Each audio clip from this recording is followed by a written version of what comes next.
While playing on an abandoned beach, a boy finds a surfer's helmet with an action camera attached to it. He opens the waterproof case, turns on the recording, and sees footage of a predator in the sea attacking the camera's owner. Nearby lies a piece of a surfboard with a smiley face drawn on it. After watching the video, the boy runs home to call for help.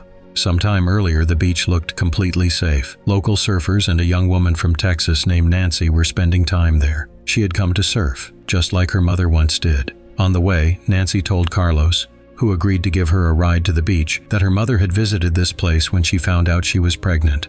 But now her mother was no longer alive, and Nancy was trying to cope with the pain of loss by retracing her mother's path. She had taken a break from medical school and traveled to the place where her mom had once been happy. Back home, Nancy's younger sister Chloe and their father were waiting for her. Her sister knew where Nancy had gone, but her dad had no idea about her trip. She was supposed to spend time on the beach with a friend, but the friend texted that she wouldn't come. Nancy tried to find out from Carlos what this place was called, but he refused to tell her. When she arrived, however, she forgot about everything, because it was incredibly beautiful. When saying goodbye, Nancy wanted to pay Carlos, but he refused, saying that he lived nearby and it was no trouble to help. As soon as he left, she unpacked the board with the smiley face painted on it and began getting ready for her swim. Putting on the top of her wetsuit, Nancy paddled away from the shore, rode several big waves, and met two local surfer guys. One of them had a helmet with a camera. They were Mexican, and only one of them spoke a little English, so she managed to talk to him. Nancy wanted to at least learn the name of the beach from them, but the guys joked that they'd have to get rid of her if they told her. They explained that the tide here happens once a day, and then rocks rise from under the water, turning into small islets. They also warned Nancy to watch out for coral, since it could leave painful scratches even worse than jellyfish stings. Then the friends wished her luck and went off to catch more waves. Nancy was in no way worse than them. After surfing enough, she went ashore to dry off and grab a bite to eat. She had left all her things, including her phone, in her backpack. Nancy called her sister to say where she was. Their father also joined the call. He wanted his daughter to come home, continue her medical studies, and fight for her life just as her mother had once done. But Nancy didn't want to think about the loss of her mother, so she simply said goodbye and returned to the ocean. By that time, her new acquaintances had already come ashore and were heading home. And then Nancy noticed in the water the body of a whale, with seagulls circling above it and a predator lurking below the surface. She tried to paddle away, but first she fell off her board, and when she managed to climb back on and catch a wave, she was struck by a powerful blow. She was spun around, hit against rocks, and her board was knocked aside. Nancy reached the board and almost climbed onto it when she suddenly felt sharp pain in her leg and was pulled underwater. She managed to break free and swam to the whale's body, climbing on top of it. There she tied her leg above the wound and tried to call out to the surfers, but they were already heading home. Meanwhile, the predator began ramming the carcass, trying to knock Nancy back into the water. It worked, and she fell in. But at that very moment, the tide began to recede, and Nancy saw a rock rising from beneath the waves. In the other direction was a signal buoy, but it was farther away, so she chose the rock. In the water, Nancy encountered an injured seagull that was also heading toward the rock. While climbing up, she hurt her leg on the corals. As a result, both Nancy and the bird remained stranded on the tiny islet, waiting for the next tide, which would once again bring danger. Nancy's wound was bleeding, and in order not to lose too much strength or risk infection, she used her earrings to make a few improvised stitches. Then she rinsed the wound with seawater, bandaged it with the top of her wetsuit jacket, and lay down to rest. When the sun went down, the air turned cold.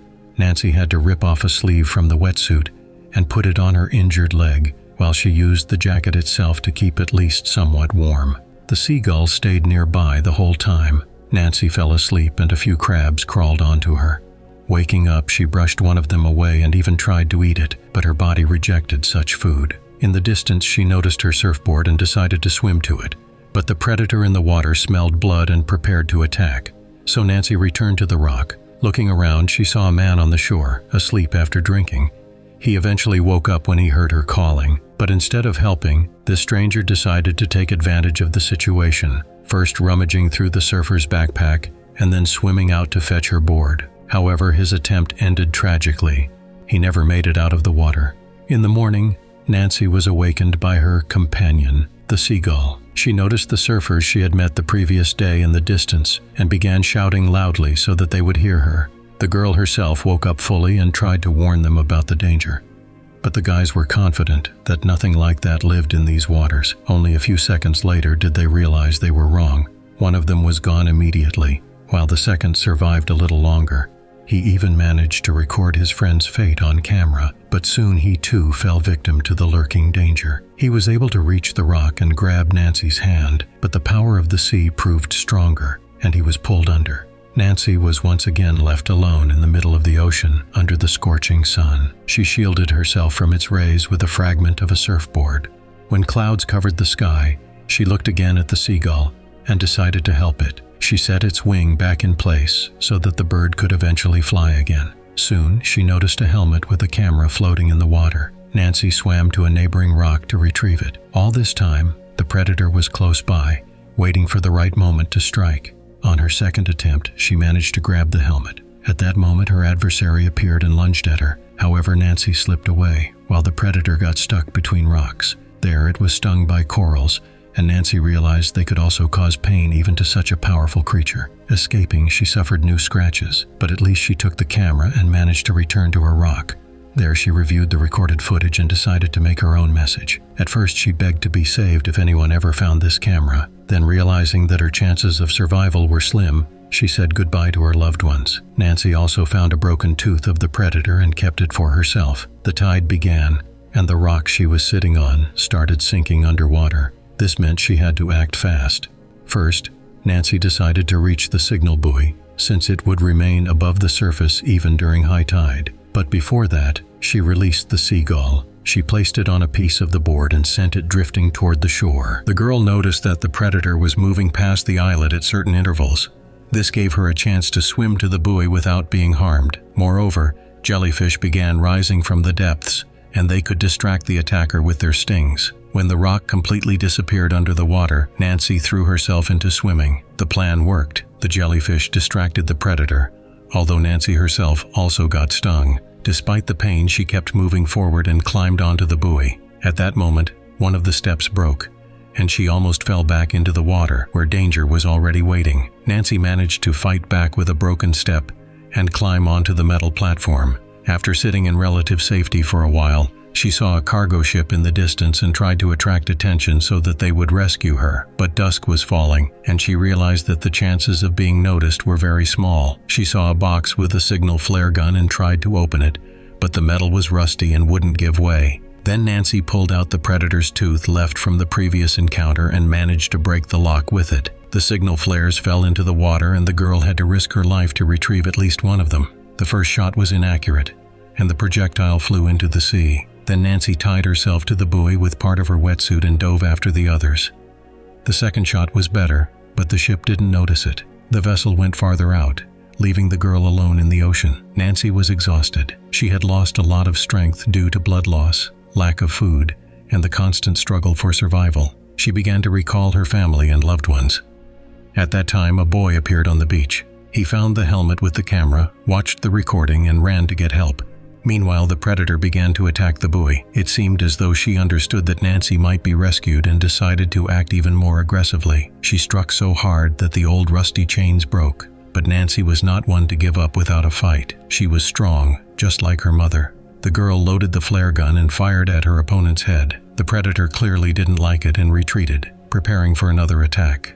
Nancy noticed a slick of fat in the water, left behind from the dead whale. She fired her last flare into it. The fat ignited. Flames spread to the predator, but even that did not stop her. She overturned the buoy and began trying to reach Nancy through the metal bars. The girl desperately fought back, even kicking. This forced the attacker to retreat for a moment. At this time, Nancy noticed near the anchor that held the buoy some protruding metal rods. A plan was born: lure the predator into a trap. She tied herself to the chain, and when the predator struck the buoy again, the metal dragged the girl down into the depths. The predator rushed after her, but at the last moment Nancy dodged, and the opponent impaled herself on the metal rods. Meanwhile, the boy who had found the camera turned out to be Carlos's son. He brought his father, and Carlos found Nancy in the water not far from the shore. He pulled her onto land, and the girl regained consciousness. She saw the seagull nearby, who had also managed to survive, and then the vision of her mother appeared. Nancy told her that now everything would be fine. Returning home, she re-enrolled in medical school and reunited with her family. A year later, together with her sister and father, they went to the beach to surf. But this time it wasn't Mexico, it was their native Texas. Thank you for watching. If you enjoyed this recap, give it a like, leave a comment, and don't forget to subscribe to the channel.